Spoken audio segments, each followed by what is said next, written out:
Mary and Lucas had been married for 6 years when they first decided it was time to start a family. Their relationship had been a steady and beautiful journey, built on mutual respect, love, and understanding. They had spent their early years of marriage exploring life together, traveling, focusing on their careers, and strengthening their bond. But now, they wanted more. They wanted a family. The decision to have a child wasn't made lightly. Mary had always imagined herself as a mother, but she was also acutely aware of the responsibility it entailed.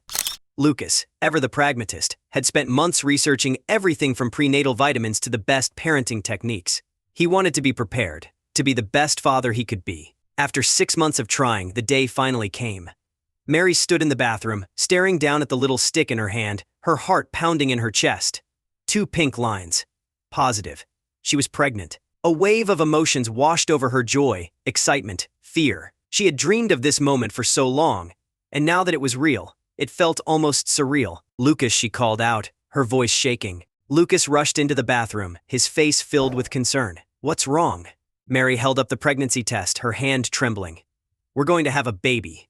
For a moment, Lucas just stared at her, his eyes wide. Then, a slow smile spread across his face, and he pulled her into a tight embrace. "We're going to have a baby," he repeated, his voice filled with awe. From that moment on, everything changed. The pregnancy became the center of their lives. They visited the doctor regularly, eagerly listening to the soft thrum of their baby's heartbeat. Mary's belly grew with each passing month, and with it, so did their excitement. Lucas was a doting husband, attending every prenatal appointment, reading every parenting book he could find, and even taking up cooking so that he could ensure Mary was eating all the right foods. The pregnancy wasn't without its challenges.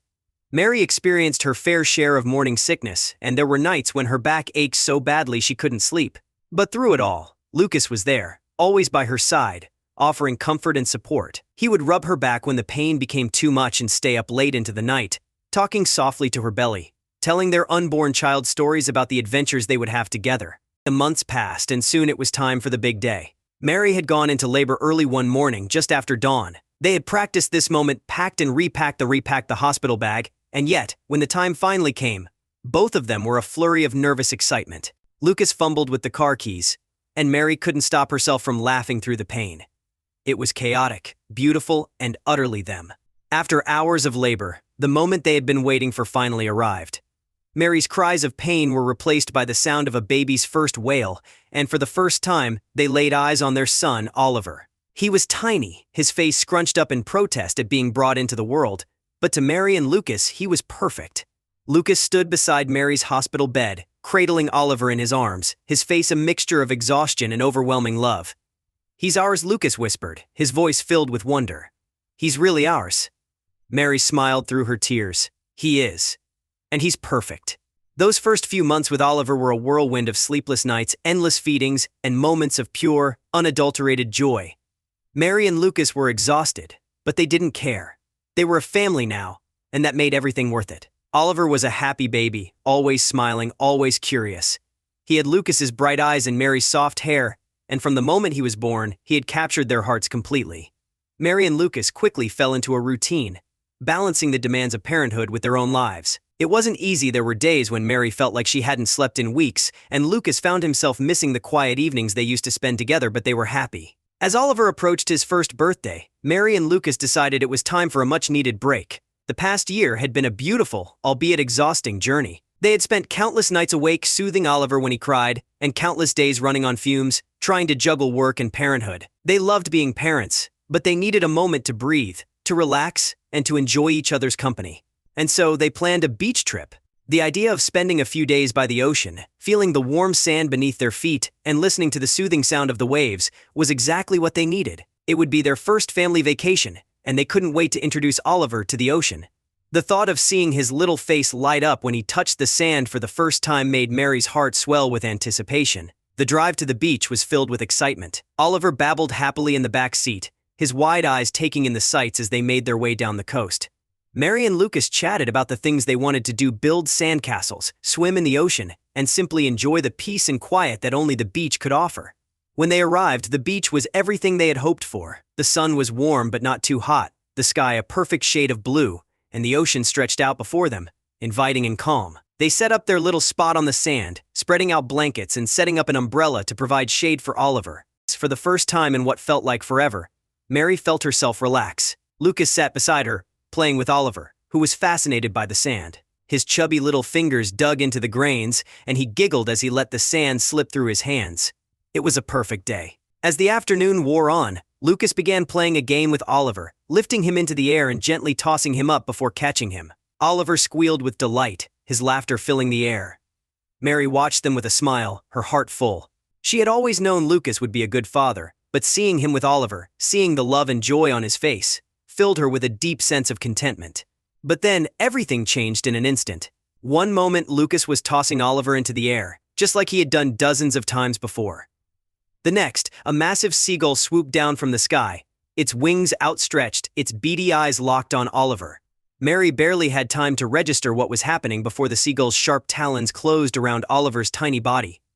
Mary screamed, her voice filled with terror. Lucas froze, his arms outstretched, his face a mask of shock. For a brief moment, time seemed to stand still. The seagull flapped its wings, lifting Oliver higher into the air. Lucas tried to grab him, but it was too late. The seagull flew higher, carrying Oliver with it, disappearing into the sky. Mary's heart raced, her mind unable to comprehend what she had just seen. Her baby, her sweet little Oliver, had been snatched away right before her eyes. She could still hear his laughter, still see his chubby little hands reaching for Lucas. Without thinking, she grabbed her phone and dialed 911, her hands shaking so badly she could barely press the buttons. "My baby," she cried into the phone, her voice breaking. "A seagull. It took my baby."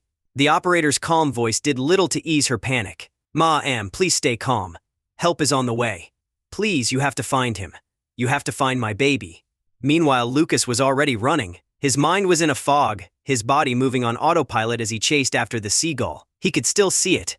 A speck in the distance, flying higher and higher, Oliver clutched in its talons, his legs burning with effort, but no matter how fast he ran, the seagull was faster. "Oliver," he screamed, his voice hoarse, but it was no use.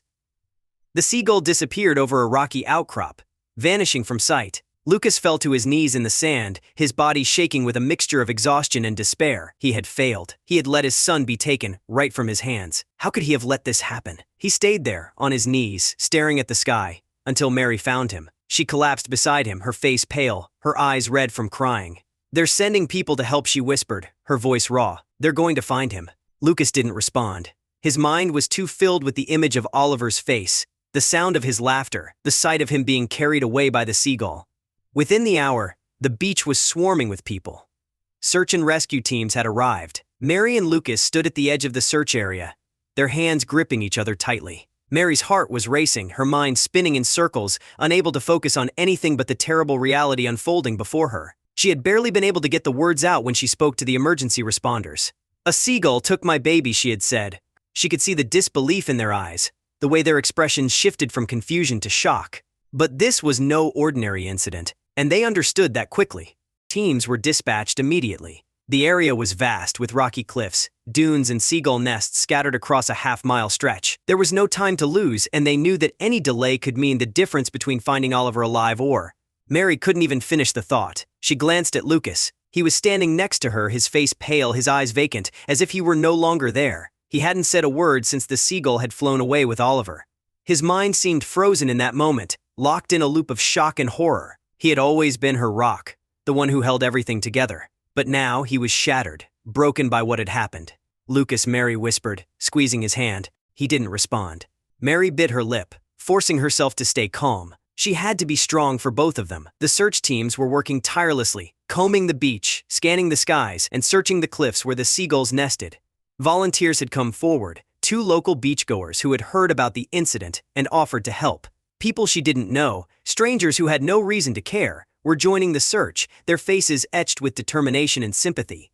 The hours dragged on, each minute feeling like an eternity. Mary watched as drones were deployed to fly over the area, their cameras scanning the rocky terrain for any sign of Oliver. The helicopters overhead were relentless, their blades cutting through the air as they hovered over the cliffs. Teams on foot navigated the dangerous paths that wound through the dunes and rocky outcrops, shouting Oliver's name into the wind. The sound of his name being called out over and over again was both a comfort and a torment.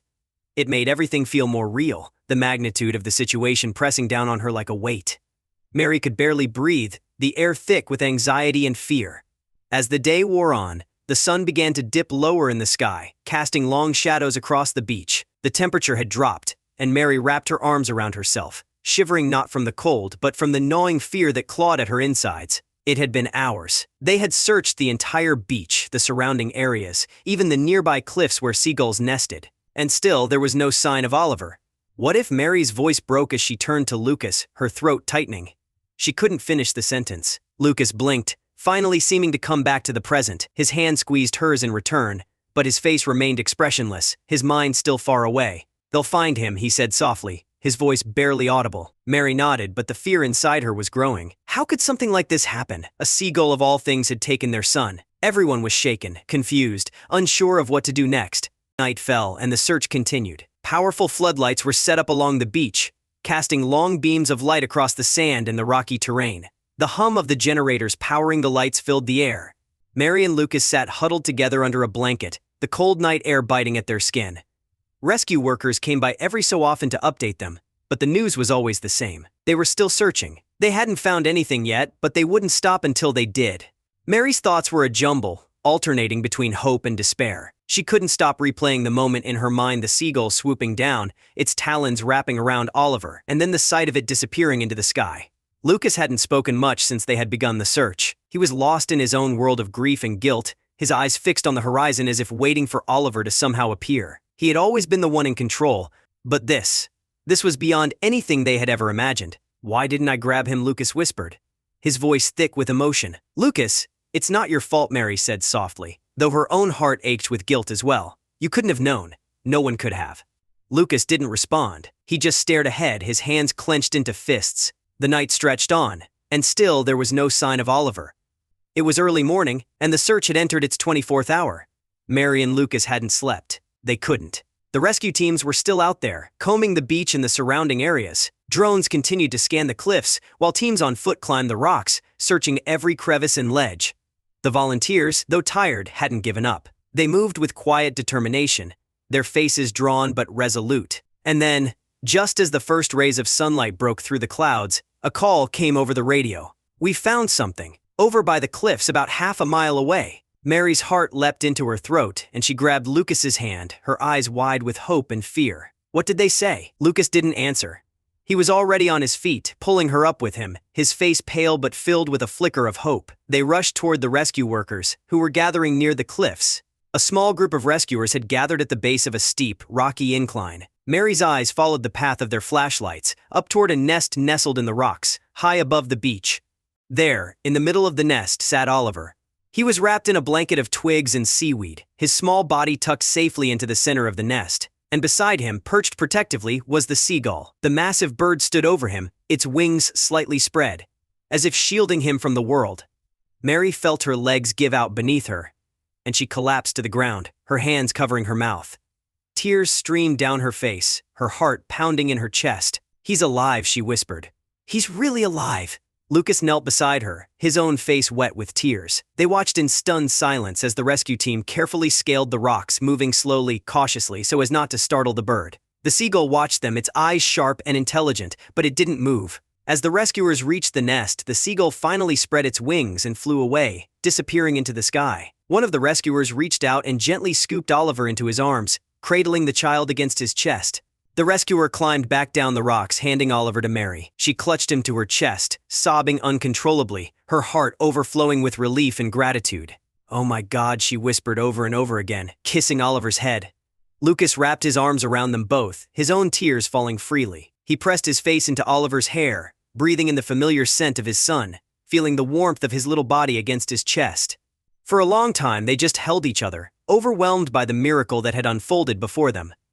But as the initial shock wore off, the rescuers began to murmur amongst themselves. This was no ordinary seagull. This bird had carried Oliver nearly half a mile from the beach to its nest and had protected him there, as if he were one of its own. There were whispers, rumors that spread quickly through the small crowd that had gathered. "She must have been a new mother," someone said softly. "Maybe she lost her own babies, and when she saw Oliver, she thought he was hers," another person added, shaking their head in disbelief. It was the only explanation that made any sense. Seagulls were fiercely protective of their young, and this one must have been searching for someone to care for. When it found Oliver, it had taken him, not to harm him, but to protect him. The rescuers confirmed later that the nest had been empty, devoid of any baby seagulls. It was possible that the bird had lost her chicks, perhaps to a predator or some other tragedy. And in her grief, she had taken Oliver, filling the void left by her own loss. The thought was both heartbreaking and miraculous. Mary couldn't stop thinking about it, even as she held Oliver close, refusing to let him go. The seagull, in its own strange way, had saved her son. Later that day, after they had been checked by doctors and assured that Oliver was healthy and unharmed, Mary and Lucas sat together on the beach, watching the waves roll in. Oliver was asleep in Mary's arms, his soft breaths a soothing rhythm against her chest. Lucas reached over and took Mary's hand, his grip strong and steady. They sat in silence for a long time, the events of the past 24 hours swirling in their minds. Finally, Lucas spoke, his voice quiet but filled with emotion. "We got him back." Mary nodded, tears filling her eyes once more. "We got him back." And in that moment, surrounded by the beauty of the beach and the sound of the ocean, they realized just how lucky they were. Their son had been saved by an unimaginable force, cared for by a creature who had seen him not as prey, but as family. And they would never forget it.